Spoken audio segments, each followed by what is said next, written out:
नमस्कार मंडळी, श्री स्वामी समर्थ. तर आज आपण बनवणार आहे ओल्या तुरीच्या बियाचं कालवण. आणि ही दिशी तुरी नसून मोठी, आमच्या इकडे याला कालवणाची तुरीच म्हटलं जातं बघा. तर हे बघा, ही एवढी मोठी तुरी असते ही, आणि ह्याच्या बिया का नाही वाटाण्यावाने असते त्या. तर त्यासाठी अगदी कमी साहित्यात आणि आमच्या इकडच्या पद्धतीचं मी आज तुम्हाला कालवण सांगणार आहे कसं करायचं ती. तर रोजचंच आपलं तेल, चटणी, मीठ, जिरं, मोहरी, कढीपत्ता, कांदा, टोमॅटो बारीक करून त्यात चिरून घालायचा. आणि आता कसं फोडणी टाकायचं ते तुम्हाला दाखवते.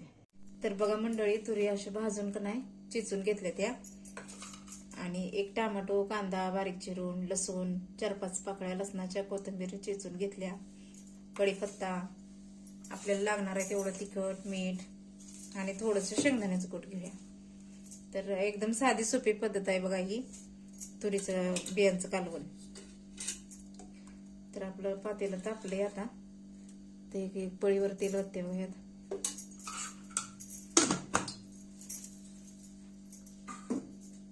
आणि या तुरीच्या बियांचं कालवण पण एकदम छान आणि मस्तच लागते बघा. दुसऱ्या म्हणजे चुनीला पावटा असते का नाही त्या पद्धतीच. खरं यात आपण ज्वारीचं पीठ पावटेलं वापरलेलं ती खरं ह्याला नाही वापरायचं. यासाठी शेंगदाण्याचं कुठं चांगलं लागतंय. तरी टाकलं जिरं, मोहरी,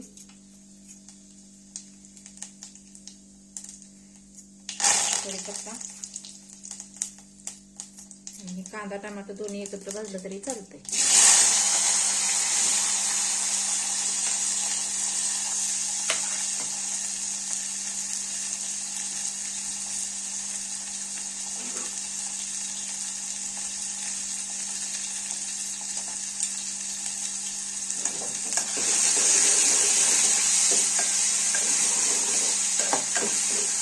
हे तुरीचं बियाचं कालवण बघा, एकदम साधं आणि चवीला खरं भारी असणार, एकदम मस्त अशी बनणार रेसिपी आहे ही. कधीतरी एकदा ट्राय करून बघा. तुमच्या इकडं असल्या तुरी नसल्या तर देशी तुरीच तर करा, तरी ह्या पद्धतीने करा. देशी तुरी पण असते आमच्या इकडं, तरी हे तुरी कालवण्यासाठी खास आमच्या इकडे लावते जरा ओल्या बियांचं करण्यासाठी.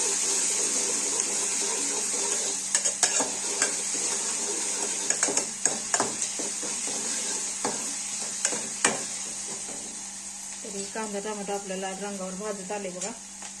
तर थोडीशी हळद टाकूया आता.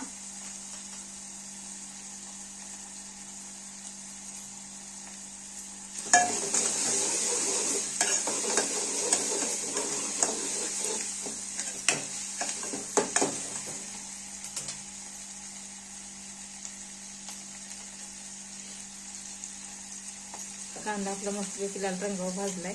आता ही लसूण आणि कोथिंबीर बारीक केलेली टाकूया.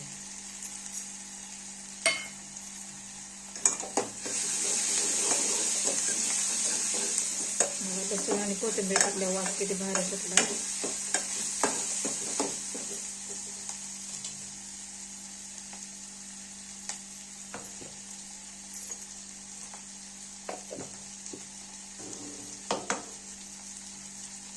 आता ही बारीक चिरलेलं वाटण टाकूया.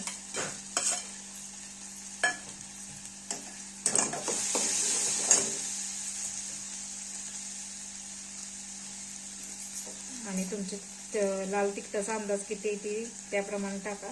तरी माझं रोजचं 1 चमच्याचं प्रमाण आहे बघा. हे मीठ चवीनुसार टाकूया.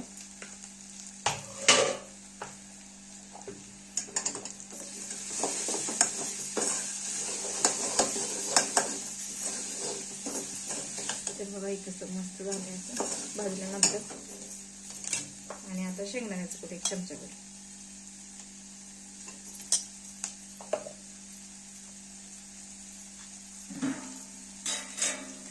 तुम्हाला किती गरजेनुसार पाणी ओतायचं तेवढं. तर आता तोपर्यंत मी पेला भरून ओतलंय. तर रबरबीत करणार असलं तर 1-1.5 पेला होता असा. आणि पातळ भाकरी बरोबर पाहिजे असेल तर 1 तांब्यावर पाणी होता. तर हे गावाकडच्या पद्धतीचं मस्त असं कालवण आहे बघा ही. तर या मंडळी जेवायला.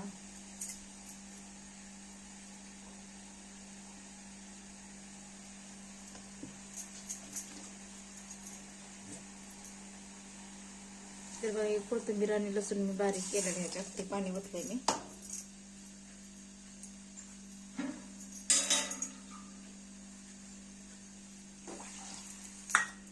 आणि माझा आता तांब्याबरोबर रस्सा आहे.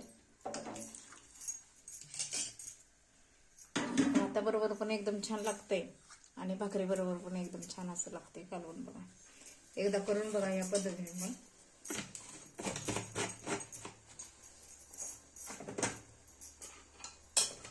आणि आपण तुरी भाजून घेतल्यामुळं का नाही लवकर शिजतं असं कालवण. बघा हे